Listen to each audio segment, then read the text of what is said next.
Hi everyone, ಇದು reported speech ನ 5 ಅಂಕದ ಒಂದು ಪ್ರಶ್ನೆ. ಈ ರೀತಿ ಕೊಡಲಾಗುತ್ತೆ, ರಿಪೋರ್ಟ್ ದ ಫಾಲೋವಿಂಗ್ ಕಾನ್ವರ್ಸೇಷನ್ ಅಂತ ಹೇಳಿ 5 ಅಂಕದ ಪ್ರಶ್ನೆ. ಸುಲಭವಾಗಿ ಇಲ್ಲಿ ನೀವು 5ಕ್ಕೆ 5 ಅಂಕವನ್ನ ಪಡೆದುಕೊಳ್ಬಹುದು. ಅಂಡ್ ಈ ಕ್ವಶನ್ ಅನ್ನು ನಾನು 2 ರೀತಿ ನಿಮಗೆ ಸಾಲ್ವ್ ಮಾಡೋದನ್ನ ಕಲಿಸಬಹುದು. ಸೊ ಮೊದಲನೇ ಅಪ್ರೋಚ್ ಕೇವಲ ಈ ಒಂದು ಪ್ರಶ್ನೆಯನ್ನು ಯಾವ ರೀತಿ ಸಾಲ್ವ್ ಮಾಡಬೇಕು ಅದನ್ನ ನಿಮಗೆ ಕಲಿಸಬಹುದು. ಅಂಡ್ ಎರಡನೇ ಅಪ್ರೋಚ್ ಏನಾಗುತ್ತೆ ಅಂದ್ರೆ ಈ ಕ್ವಶನ್ ಅಷ್ಟೇ ಅಲ್ಲದೆ ಈ ರಿಪೋರ್ಟೆಡ್ ಸ್ಪೀಚ್ ನ ಕ್ವಶನ್ ಅಲ್ಲಿ ಬರುವಂತಹ ಯಾವುದೇ ಕ್ವಶನ್ ಅನ್ನ ಯಾವ ರೀತಿ ಸಾಲ್ವ್ ಮಾಡಬೇಕು ಅದನ್ನು ನಾನು ನಿಮಗೆ ಕಲಿಸಬಹುದು. ಸೊ ಈ 2 ಅಪ್ರೋಚ್ಗಳಲ್ಲಿ ಯಾವುದನ್ನು ನೀವು ಪ್ರೆಫರ್ ಮಾಡ್ತೀರಾ? ಆಬ್ವಿಯಸ್ಲಿ ಸೆಕೆಂಡ್ ಅಪ್ರೋಚ್ ಇದೆಯಲ್ಲ ಅದು ಬೆಸ್ಟ್ ಅಪ್ರೋಚ್. ಯಾಕೆಂದರೆ ಎಕ್ಸಾಮ್ನಲ್ಲಿ ಇದೇ ಕ್ವಶನ್ ಬರುತ್ತೆ ಅಂತ ಯಾರು ನಿಮಗೆ ಭರವಸೆನ ಕೊಡ್ಲಿಕ್ಕೆ ಆಗೋದಿಲ್ಲ. ಬಟ್ ಯಾವುದೇ ಕ್ವಶನ್ ಬರಲಿ ಅದನ್ನು ಸಾಲ್ವ್ ಮಾಡುವಷ್ಟು ಪ್ರಿಪೇರ್ ನಾವು ಆಗಬಹುದು. ಸೊ ಅದೇ ರೀತಿ ನಾನು ನಿಮಗೆ ಈ ಒಂದು ವಿಡಿಯೋದಲ್ಲಿ ಕಲಿಸ್ತಾ ಹೋಗ್ತೀನಿ. ವಿಡಿಯೋನ ಕೊನೆಯವರೆಗೆ ನೋಡಿ. ಇದು 5 ಅಂಕದ ಪ್ರಶ್ನೆ. ಇಲ್ಲಿ 2 ವ್ಯಕ್ತಿಗಳ ನಡುವೆ ನಡೆದಿರುವಂತಹ ಒಂದು ಸಂಭಾಷಣೆಯನ್ನ ನಿಮಗೆ ಕೊಡಲಾಗುತ್ತೆ. ಅದನ್ನ ಇಂಡೈರೆಕ್ಟ್ ಸ್ಪೀಚ್ ನಲ್ಲಿ ಕನ್ವರ್ಟ್ ಮಾಡಿ ಬರೆಯಿರಿ ಅಂತ ಕೇಳಲಾಗುತ್ತೆ. ತುಂಬಾ ಜನ ಈ ಕ್ವಶನ್ ಡಿಫಿಕಲ್ಟ್ ಅಂತ ಹೇಳಿ ಸ್ಕಿಪ್ ಮಾಡ್ತಾರೆ, ಬಟ್ ಈಸಿಯಾಗಿ ಇದನ್ನ ಸಾಲ್ವ್ ಮಾಡಬಹುದು. ಅದನ್ನೇ ಈ ಒಂದು ವಿಡಿಯೋದಲ್ಲಿ ಕಲಿಯೋಣ. And this is Mohammed Hussain Naikar and you are watching Mohammed Hussain Naikar YouTube channel. And ಈ ಕ್ವಶನ್ ಅಲ್ಲಿ ನೀವು ಮುಖ್ಯವಾಗಿ 3 ಅಂಶಗಳನ್ನ ಚೇಂಜ್ ಮಾಡಬೇಕಾಗುತ್ತೆ. ಅದರಲ್ಲಿ ನಂಬರ್ 1 ಬಂದು ಪ್ರೊನೌನ್ಸ್ ಅನ್ನ ಇಲ್ಲಿ ನೀವು ಚೇಂಜ್ ಮಾಡಬೇಕಾಗುತ್ತೆ. ಪ್ರೊನೌನ್ಸ್ ಅಂದ್ರೆ ಇಲ್ಲಿ ನೋಡಿ, ಐ ಅನ್ನುವಂಥದ್ದು ಪ್ರೊನೌನ್, ವಿ ಅನ್ನುವಂಥದ್ದು ಪ್ರೊನೌನ್, ಯು ಅನ್ನುವಂಥದ್ದು ಪ್ರೊನೌನ್, ಇವುಗಳನ್ನ ಚೇಂಜ್ ಮಾಡಬೇಕಾಗುತ್ತೆ. ಅಂಡ್ ಎರಡನೆಯ ಅಂಶ ಬಂದು ಟೆನ್ಸಸ್. ಸೊ ಈಗ ನಿಮ್ಮಲ್ಲಿ ಕೇಳಬಹುದು, ಸರ್ ಈ ಕ್ವಶನ್ ಸಾಲ್ವ್ ಮಾಡಬೇಕಂದ್ರೆ ನನಗೆ ಟೆನ್ಸಸ್ ಬರಬೇಕಾ ಅಂತ ನೀವು ಕೇಳಬಹುದು. ಟೆನ್ಸಸ್ ಬಂದ್ರೆ ಒಳ್ಳೆಯದು, ಅಂಡ್ ಟೆನ್ಸಸ್ ಬರಲಿಲ್ಲ ಅಂದ್ರೆ ಇನ್ನೂ ಕೂಡ ಒಳ್ಳೆಯದು. ಯಾಕೆಂದ್ರೆ ಟೆನ್ಸಸ್ ಕಲಿಯದೇ ಕೂಡ ಯಾವ ರೀತಿ ಈ ಕ್ವಶನ್ಗೆ ಆನ್ಸರ್ ಮಾಡಬೇಕು ಎಕ್ಸಾಕ್ಟ್ಲಿ ಅದನ್ನೇ ನಾನು ನಿಮಗೆ ಈ ಒಂದು ವಿಡಿಯೋದಲ್ಲಿ ಕಲಿಸ್ತಾ ಹೋಗ್ತೀನಿ. ಸೊ ಇಲ್ಲಿ ಟೆನ್ಸಸ್ ಅಂದಾಗ ನಾವು ಹೆಲ್ಪಿಂಗ್ ವರ್ಬ್ಸ್ ಗಳನ್ನ ಚೇಂಜ್ ಮಾಡಬೇಕಾಗುತ್ತೆ. ಹೆಲ್ಪಿಂಗ್ ವರ್ಬ್ಸ್ ಗಳು ಅಂದ್ರೆ ಇಲ್ಲಿದೆ ನೋಡಿ, ಹ್ಯಾವ್ ಅನ್ನುವಂತಹ ಹೆಲ್ಪಿಂಗ್ ವರ್ಬ್, ಆರ್ ಅನ್ನುವಂತಹ ಹೆಲ್ಪಿಂಗ್ ವರ್ಬ್, ವಿಲ್ ಅನ್ನುವಂತಹ ಹೆಲ್ಪಿಂಗ್ ವರ್ಬ್, ಇವುಗಳನ್ನು ನಾವಿಲ್ಲಿ ಚೇಂಜ್ ಮಾಡೋದನ್ನ ಕಲಿಬೇಕಾಗುತ್ತೆ. ಇದು ಎರಡನೆಯ ಅಂಶ. ಅಂಡ್ ಮೂರನೆಯ ಅಂಶ ಬಂದು ಕೆಲವೊಂದು ಸರ್ಟೆನ್ ವರ್ಡ್ಸ್ಗಳು ಇರುತ್ತೆ. ಸರ್ಟೆನ್ ವರ್ಡ್ಸ್ ಅಂದರೆ ಕೆಲವೊಂದು ನಿರ್ದಿಷ್ಟ ಪದಗಳು ಇವೆ, ಅವುಗಳನ್ನು ಕೂಡ ಚೇಂಜ್ ಮಾಡಬೇಕಾಗುತ್ತೆ. ಫಾರ್ ಎಕ್ಸಾಂಪಲ್ ಟು ನೈಟ್ ಅನ್ನುವಂತಹ ವರ್ಡ್ ಆಗಿರ್ಬೋದು, ಅದು ಚೇಂಜ್ ಆಗುತ್ತೆ ದ್ಯಾಟ್ ನೈಟ್ಗೆ ಯಾವಾಗ ಇಂಡೈರೆಕ್ಟ್ ಸ್ಪೀಚ್ ಅನ್ನ ಬರೆಯುವಾಗ. ಈ 3 ಅಂಶಗಳನ್ನ ಚೇಂಜ್ ಮಾಡಿದ್ರೆ 5ಕ್ಕೆ 5 ಅಂಕವನ್ನು ನೀವು ಸುಲಭವಾಗಿ ಪಡೆದುಕೊಳ್ಬಹುದು. ಇಲ್ಲಿ ನಿಮಗೆ ಕೊಡುವಂತಹ ಈ ಕ್ವಶನ್ ನಲ್ಲಿ 4 ರೀತಿಯ ವಾಕ್ಯಗಳು ಕೊಡಬಹುದು. ಒಂದು ಅಸರ್ಟಿವ್ ಸೆಂಟೆನ್ಸಸ್. ಸೊ ಇಲ್ಲಿ ಅಸರ್ಟಿವ್ ಸೆಂಟೆನ್ಸಸ್ ಅಂದ್ರೆ ಏನು? ಅಸರ್ಟಿವ್ ಸೆಂಟೆನ್ಸಸ್ ಅಂದ್ರೆ ನಾರ್ಮಲ್ ವಾಕ್ಯಗಳು, ಅಂದ್ರೆ ಇಲ್ಲಿ ಯಾವುದೇ ಪ್ರಶ್ನೆಗಳು ಇರೋದಿಲ್ಲ, ಸಾದಾ ವಾಕ್ಯಗಳು ಇರುತ್ತೆ.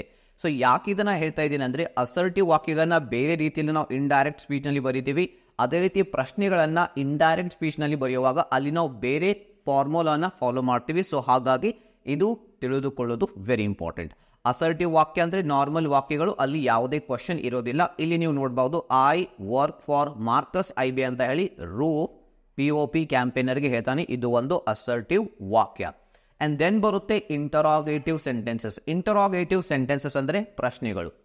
2 ರೀತಿಯ ಪ್ರಶ್ನೆಗಳು ಇವೆ ಇಂಗ್ಲಿಷ್ ನಲ್ಲಿ. ಒಂದು ಎಸ್ ಆರ್ ನೋ ಕ್ವಶನ್ ಅಂತ ಕರಿತೀವಿ. So yes or no question ಇಲ್ಲಿದೆ ನೋಡಿ, are you taking this or not? Yes or no question ಅಂದ್ರೆ ಈ ಒಂದು ಕ್ವಶನ್ಗಳು ಹೆಲ್ಪಿಂಗ್ ವರ್ಬ್ಸ್ ಗಳಿಂದ ಪ್ರಾರಂಭ ಆಗುತ್ತೆ. ಅಂಡ್ ಇವುಗಳ ಉತ್ತರವನ್ನು ನಾವು ಎಸ್ ಅಥವಾ ನೋ ನಲ್ಲಿ ಕೊಡಬಹುದು. ಯಾವ ರೀತಿ ಅಂದ್ರೆ, ನಾನು ನಿಮಗೆ ಒಂದು ಪ್ರಶ್ನೆಯನ್ನ ಕೇಳಿದ್ರೆ, are you going to college tomorrow? ನಾಳೆ ನೀನು ಕಾಲೇಜ್ಗೆ ಹೋಗ್ತಾ ಇದೆಯಾ? ಇದಕ್ಕೆ ಯಾವ ರೀತಿ ಆನ್ಸರ್ ಮಾಡ್ತೀರಾ? ಎಸ್ ಐ ಆಮ್ ಗೋಯಿಂಗ್ ಅಥವಾ no I am not going. So ಉತ್ತರ ಎಸ್ ಆರ್ ನೋ ನಲ್ಲಿ ಇರುತ್ತೆ ಈ ಪ್ರಶ್ನೆಗಳನ್ನ ನಾವು ಕೇಳಿದಾಗ. ಸೊ ಹಾಗಾಗಿ ಎಸ್ ಆರ್ ನೋ ಕ್ವಶನ್ ಅಂತ ಕರಿತೀವಿ. ಅಂಡ್ ಥರ್ಡ್ ಒನ್ ಬರುತ್ತೆ WH question. So WH question ಇದೆಯಲ್ಲ, ಈ ಒಂದು ಸಂಭಾಷಣೆಯಲ್ಲಿ, ಈ ಒಂದು ಕಾನ್ವರ್ಸೇಷನ್ ಅಲ್ಲಿ ಇಲ್ಲ, ಅದಕ್ಕೆ ನಾನು ನಿಮಗೆ ಒಂದು ಬೇರೆ ಕ್ವಶನ್ ಅಲ್ಲಿ ತೋರಿಸ್ತಾ ಇದ್ದೀನಿ. ಸೊ ಇದರಲ್ಲಿ ಮೊದಲನೇ ವಾಕ್ಯ ಇದೆಯಲ್ಲ, why do you stay in the prison, ಇದು WH ಕ್ವಶನ್. ಸೊ ಯಾವ ರೀತಿ ಗೊತ್ತಾಗುತ್ತೆ ಸರ್ WH ಕ್ವಶನ್ ಅನ್ನೋದು? ಯಾವ ರೀತಿ ನಾವು ಗುರುತಿಸಬಹುದು ಎಸ್ ಆರ್ ನೋ ಕ್ವಶನ್ ಅನ್ನೋದು ಅಂತ ಹೇಳಿ ನೀವು ಕೇಳಬಹುದು ಪ್ರಶ್ನೆ. ಸೊ ಅದಕ್ಕೆ ಆನ್ಸರ್ ನೋಡಿ, WH ಕ್ವಶನ್ ಯಾವಾಗಲೂ WH ವರ್ಡ್ ನಿಂದ ಪ್ರಾರಂಭ ಆಗ್ತಾ ಇರುತ್ತೆ. WH ವರ್ಡ್ಸ್ ಅಂದಾಗ ವೈ ಅನ್ನುವಂತಹ ವರ್ಡ್ಸ್ ಆಗಿರ್ಬೋದು, ವಾಟ್ ಆಗಿರ್ಬೋದು, ವೆನ್, ವಿಚ್, ಇಂತಹ ಪದಗಳಿಗೆ ನಾವು WH ವರ್ಡ್ಸ್ಗಳು ಅಂತ ಕರಿತೀವಿ. ಅದರಿಂದ ಆ ಪ್ರಶ್ನೆ ಪ್ರಾರಂಭ ಆಗ್ತಾ ಇದ್ರೆ ಅದಕ್ಕೆ ನಾವು WH ಕ್ವಶನ್ ಅಂತ ಕರಿತೀವಿ. ಹಾಗಾದ್ರೆ ಎಸ್ ಆರ್ ನೋ ಕ್ವಶನ್ ಯಾವ ರೀತಿ ಗುರುತಿಸೋದು? Yes or no question helping verbs ಗಳಿಂದ ಪ್ರಾರಂಭ ಆಗುತ್ತೆ, ನೇರವಾಗಿ ಹೆಲ್ಪಿಂಗ್ ವರ್ಬ್ಸ್ ಗಳಿಂದ ಪ್ರಾರಂಭ ಆಗುತ್ತೆ. ಅಂಡ್ 4ನೇದಾಗಿ ಬರುತ್ತೆ ಇಂಪರೇಟಿವ್ ಸೆಂಟೆನ್ಸಸ್. 3 ರೀತಿಯ ವಾಕ್ಯಗಳನ್ನು ನೋಡಿದ್ವಿ. ಒಂದು assertive, second one yes or no questions, third one WH questions, and last one ಬರುತ್ತೆ ಇಂಪರೇಟಿವ್ ಸೆಂಟೆನ್ಸಸ್. ಇಂಪರೇಟಿವ್ ಸೆಂಟೆನ್ಸಸ್ ಅಂದ್ರೆ ಬೇರೆ ವ್ಯಕ್ತಿಗೆ ನಾವು ರಿಕ್ವೆಸ್ಟ್ ಮಾಡಿಕೊಳ್ಳುವಾಗ ಅಥವಾ ಅವನಿಗೆ ಏನಾದರೂ ಒಂದು ಆರ್ಡರ್ ಕೊಡುವಾಗ ಬಳಸುವಂತಹ ವಾಕ್ಯಗಳಿಗೆ ನಾವೇನಂತೀವಿ ಇಂಪರೇಟಿವ್ ಸೆಂಟೆನ್ಸಸ್. ಸೊ ಈ ಕ್ವಶನ್ ಅಲ್ಲಿ ಇಂಪರೇಟಿವ್ ಸೆಂಟೆನ್ಸಸ್ಗಳು ಇಲ್ಲ. ಸೊ ಆದರೆ ನಾನು ನಿಮಗೆ ಅದಕ್ಕೆ ಬೇರೆ ಕ್ವಶನ್ ಕೂಡ ತೋರಿಸ್ತೀನಿ. ಈ ಒಂದು ಕ್ವಶನ್ ಅಲ್ಲಿ ಇಲ್ಲಿ ಡೋನ್ ಗೊನ್ಜಾಲೋ ಜಾನಿಟೋಗೆ ಹೇಳ್ತಾನೆ ರೂಟ್ ದೆಮ್ ಔಟ್, ಅವರನ್ನ ಅಲ್ಲಿಂದ ಕಳಿಸು ಅಂತ ಹೇಳಿ. ಇಲ್ಲಿ ಒಂದು ರೀತಿ ಆರ್ಡರ್ ಮಾಡ್ತಾ ಇದ್ದಾನೆ. ಸೊ ಹಾಗಾದರೆ ಇದೇನಾಗುತ್ತೆ, ಇದು ಇಂಪರೇಟಿವ್ ಸೆಂಟೆನ್ಸ್ ಆಗುತ್ತೆ. ಈ 4 ರೀತಿ ವಾಕ್ಯಗಳನ್ನ ಯಾವ ರೀತಿ ಡೈರೆಕ್ಟ್ ನಿಂದ ಇಂಡೈರೆಕ್ಟ್ ಸ್ಪೀಚ್ ನಲ್ಲಿ ಬರೀಬೇಕು ಅಷ್ಟನ್ನ ಕಲಿತ್ ಬಿಟ್ರೆ 5ಕ್ಕೆ 5 ಅಂಕ. ಸೊ ಬನ್ನಿ ಹಾಗಾದ್ರೆ ಸ್ಟಾರ್ಟ್ ಮಾಡೋಣ. ನಾನೀಗಾಗಲೇ ನಿಮ್ಗೆ ಹೇಳಿದೆ 3 ಮುಖ್ಯ ಅಂಶಗಳನ್ನ ಇಲ್ಲಿ ನಾವು ಚೇಂಜ್ ಮಾಡಬೇಕು. ಮೊದಲನೇದಾಗಿ ಪ್ರೊನೌನ್ಸ್. ಸೊ ಹಾಗಾದ್ರೆ ಬನ್ನಿ ಪ್ರೊನೌನ್ಸ್ಗಳನ್ನ ಯಾವ ರೀತಿ ಚೇಂಜ್ ಮಾಡಬೇಕು ಅದನ್ನ ನಾವೀಗ ಇಲ್ಲಿ ನೋಡೋಣ. ಇಲ್ಲಿ ಪ್ರೊನೌನ್ಸ್ಗಳನ್ನ ಚೇಂಜ್ ಮಾಡಲಿಕ್ಕೆ ನಾನು ನಿಮಗೆ ಒಂದು ಟೇಬಲ್ ಅನ್ನ ಪ್ರೊವೈಡ್ ಮಾಡ್ತಾ ಇದ್ದೀನಿ. ಆ ಟೇಬಲ್ ಅನ್ನ ಜಸ್ಟ್ ನೀವು ಅರ್ಥ ಮಾಡ್ಕೊಂಡ್ಬಿಟ್ರೆ ಈಸಿಲಿ ಅವುಗಳನ್ನ ನೀವು ಇಂಡೈರೆಕ್ಟ್ ಸ್ಪೀಚ್ನಲ್ಲಿ ಬರೆಯುವಾಗ ಚೇಂಜ್ ಮಾಡ್ಬೋದು. ಇಲ್ಲಿದೆ ನೋಡಿ ಟೇಬಲ್. ಸೊ ಈ ಡೈರೆಕ್ಟ್ ಸ್ಪೀಚ್ನಲ್ಲಿ ಐ ಅನ್ನುವಂತಹ ಪ್ರೊನೌನ್ ಅಲ್ಲಿ ಕೊಟ್ಟಿದ್ರೆ ನಿಮ್ಮ ಪ್ರಶ್ನೆಯಲ್ಲಿ ನೀವು ಅದನ್ನ ಹಿ ಅಥವಾ ಶಿ ಆಗಿ ಚೇಂಜ್ ಮಾಡಬೇಕು. ಸೊ ಈಗ ಪ್ರಶ್ನೆ ಬರುತ್ತೆ, ಸರ್ ಹಿ ಯಾವಾಗ ಬಳಸಬೇಕು ಅಂಡ್ ಶಿ ಯಾವಾಗ ಬಳಸಬೇಕು? ಸೊ ನೋಡಿ, ಹಿ ಅಂದ್ರೆ ಅವನು, ಶಿ ಅಂದ್ರೆ ಅವಳು. ಸೊ ಆ ಕ್ವಶನ್ ಅಲ್ಲಿ ಕೊಟ್ಟಿರುವಂತಹ ವ್ಯಕ್ತಿಗಳು ಹುಡುಗ ಆಗಿದ್ರೆ ನೀವು ಹಿ ಬಳಸಬೇಕು, ಅಥವಾ ಅವಳು ಹುಡುಗಿ ಆಗಿದ್ರೆ ನೀವು ಅಲ್ಲಿ ಶಿ ಅನ್ನ ಬಳಸಬೇಕಾಗುತ್ತೆ, ರೈಟ್? ಅಂಡ್ ದೆನ್ ವಿ ಅನ್ನುವಂತಹ ಪ್ರೊನೌನ್ ನಿಮಗೆ ಕೊಟ್ಟಿರುವಂತಹ ಪ್ರಶ್ನೆಯಲ್ಲಿ ಇದ್ರೆ ಅದನ್ನು ನೀವು ದೇ ಅಂತ ಚೇಂಜ್ ಮಾಡಬೇಕಾಗುತ್ತೆ. ಅಂಡ್ ಯು ಅಂತ ಕೊಟ್ಟಿದ್ರೆ ಅದನ್ನ ಅಗೇನ್ ಹಿ ಆರ್ ಶಿ ಮಾಡಬೇಕು, ಡಿಪೆಂಡಿಂಗ್ ಅಪಾನ್ ದ ಜೆಂಡರ್. ಮೇಲ್ ಇದ್ರೆ ಹಿ, ಫಿಮೇಲ್ ಇದ್ರೆ ಶಿ. ಅಂಡ್ ದೆನ್ ಮೈ ಅನ್ನುವಂತಹ ಪ್ರೊನೌನ್ ಇದ್ರೆ ಅದನ್ನ ಹೀಸ್ ಅಥವಾ ಹರ್. ಇದು ಕೂಡ ಜೆಂಡರ್ ಮೇಲೆ ಡಿಪೆಂಡ್ ಆಗುತ್ತೆ. ಮೇಲ್ ಇದ್ರೆ ಹೀಸ್, ಫಿಮೇಲ್ ಇದ್ರೆ ಹರ್. ಅಂಡ್ ದೆನ್ ಅಸ್ ಅನ್ನುವಂತಹ ಪ್ರೊನೌನ್ ಅದನ್ನ ದೆಮ್ ಅಂತ ನೀವು ಬದಲಾವಣೆ ಮಾಡಬೇಕು. ಅವರ್ ಅಂತ ಇದ್ರೆ ಅದನ್ನ ದೇರ್ ಅಂತ ಚೇಂಜ್ ಮಾಡಬೇಕು. ಮೈ ಸೆಲ್ಫ್ ಅಂತ ಇದ್ರೆ ಅದನ್ನ ಹಿಮ್ಸೆಲ್ಫ್ ಅಥವಾ ಹರ್ ಸೆಲ್ಫ್ ಅಂತ ಚೇಂಜ್ ಮಾಡಬೇಕು. ಇದು ಕೂಡ ಜೆಂಡರ್ ಮೇಲೆ ಡಿಪೆಂಡ್ ಆಗುತ್ತೆ. Himself for male, herself for female. And then me ಅನ್ನುವಂತಹ ಪ್ರೊನೌನ್ ಡೈರೆಕ್ಟ್ ಸ್ಪೀಚ್ ನಲ್ಲಿ ಕೊಟ್ಟಿದ್ರೆ ಅದನ್ನ ಹಿಮ್ ಅಥವಾ ಹರ್ ಅಂತ ಚೇಂಜ್ ಮಾಡಬೇಕು, depending upon the gender. Ourselves ಅನ್ನುವಂತಹ ಪ್ರೊನೌನ್ ಇದ್ರೆ ದೆಮ್ ಸೆಲ್ಸ್ ಆಗಿ ಚೇಂಜ್ ಆಗುತ್ತೆ. ದಿಸ್ ಅಂತ ಕೊಟ್ಟಿದ್ರೆ ದ್ಯಾಟ್ ಮಾಡಬೇಕು. ದೀಸ್ ಅಂತ ಇದ್ರೆ ದೋಸ್. ದ್ಯಾಟ್ ಅಂತ ಕೊಟ್ಟಿದ್ರೆ ಏನು ಬದಲಾವಣೆ ಮಾಡೋ ಹಾಗಿಲ್ಲ, ದ್ಯಾಟ್ ಅನ್ನ ಆಸ್ ಇಟ್ ಈಸ್ ಇರಬೇಕು. ದೋಸ್ ಅಂತ ಕೊಟ್ಟಿದ್ರೆ ದೋಸ್ ಅಲ್ಲಿ ಕೂಡ ಯಾವುದೇ ಬದಲಾವಣೆ ಇಲ್ಲ, as it is. And here ಅನ್ನುವಂತಹ ವರ್ಡ್ ಕೊಟ್ಟಿದ್ರೆ ಅದನ್ನ ದೇರ್ ಆಗಿ ನೀವು ಇಲ್ಲಿ ಬದಲಾವಣೆ ಮಾಡಬೇಕಾಗುತ್ತೆ, ರೈಟ್? ಈ ರೀತಿ ನಾವು ಪ್ರೊನೌನ್ಸ್ ಗಳನ್ನ ಚೇಂಜ್ ಮಾಡ್ತೀವಿ ಇಂಡೈರೆಕ್ಟ್ ಸ್ಪೀಚ್ ನಲ್ಲಿ. ಸೊ ಈಗ ಬರೋಣ ನಮ್ಮ ಸೆಕೆಂಡ್ ಪಾಯಿಂಟ್ಗೆ. ನಮ್ಮ ಎರಡನೆಯ ಅಂಶ ಟೆನ್ಸಸ್. ಟೆನ್ಸಸ್ ಅಂದ್ರೆ ನಾವಿಲ್ಲಿ ಹೆಲ್ಪಿಂಗ್ ವರ್ಬ್ಸ್ ಗಳನ್ನ ಚೇಂಜ್ ಮಾಡಬೇಕು. ಅದಕ್ಕೂ ಕೂಡ ನಾನು ನಿಮಗೆ ಒಂದು ಟೇಬಲ್ ಪ್ರೊವೈಡ್ ಮಾಡ್ತಾ ಇದ್ದೀನಿ, ಅದರಿಂದ ಸುಲಭವಾಗಿ ನೀವು ಅದನ್ನ ನೆನ್ಪಿಟ್ಕೊಳ್ಬಹುದು. ಸೊ ಇಲ್ಲಿದೆ ಆ ಟೇಬಲ್. ಡೈರೆಕ್ಟ್ ಸ್ಪೀಚ್ ನಲ್ಲಿ ಆಮ್ ಅಥವಾ ಈಸ್ ಅನ್ನುವಂತಹ ಪದಗಳು ಬಳಕೆ ಆಗಿದ್ರೆ ಸೊ ನೀವು ಅಲ್ಲಿ ವಾಸ್ ಅನ್ನುವಂತಹ ಪದವನ್ನ ಬಳಸಬೇಕು, ಅದನ್ನ ಇಂಡೈರೆಕ್ಟ್ ಸ್ಪೀಚ್ ನಲ್ಲಿ ಬರೆಯುವಾಗ.